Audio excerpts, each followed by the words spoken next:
Welcome to the DoubleACS Daily News. While election 2020 has concluded, 2021 is the year for municipal elections within the City of Attleboro.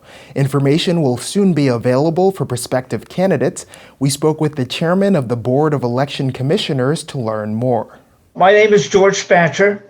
I'm the chairman of the Attleboro Board of Election Commissioners, and it's our board that's responsible for running elections in the City of Attleboro, local, state, and federal.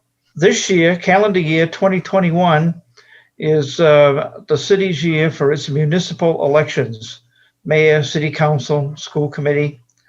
And we now have packages of information ready for prospective candidates. They can obtain that from the city election office at City Hall beginning February 9th. And there's a whole package of information and documents and, of course, nomination papers and so forth.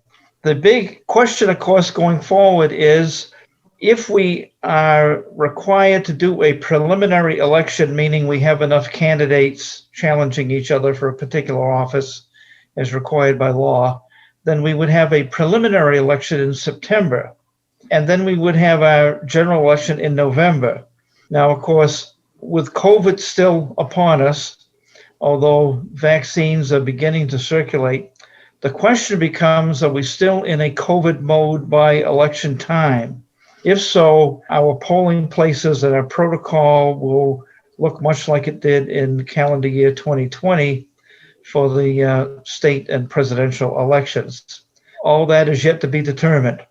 Our plan at the moment is to prepare as if we're still going to be in the COVID mode.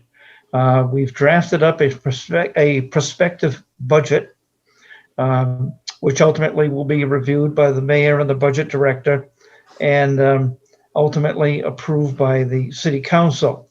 Within that budget, what we've done is separate out the specific COVID expenses so that if we are in a COVID mode, they can be addressed separately.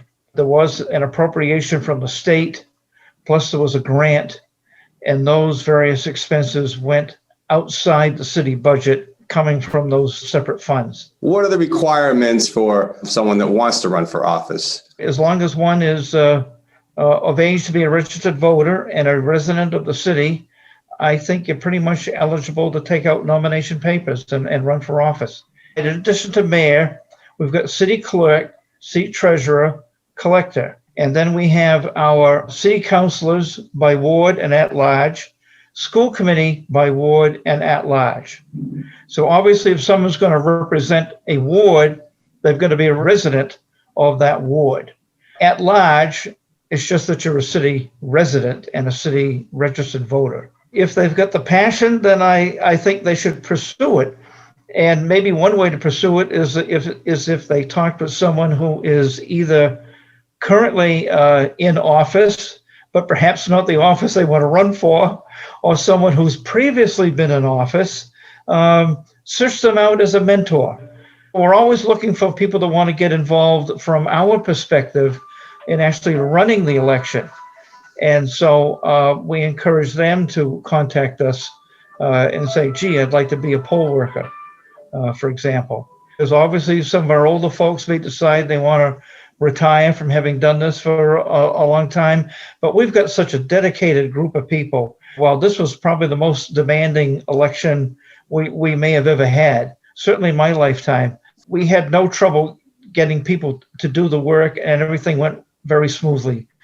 I think if people really want to get involved, locally is a great place to start. Work your way up the ladder. Many people have done that. If it's really what you want to do, do it.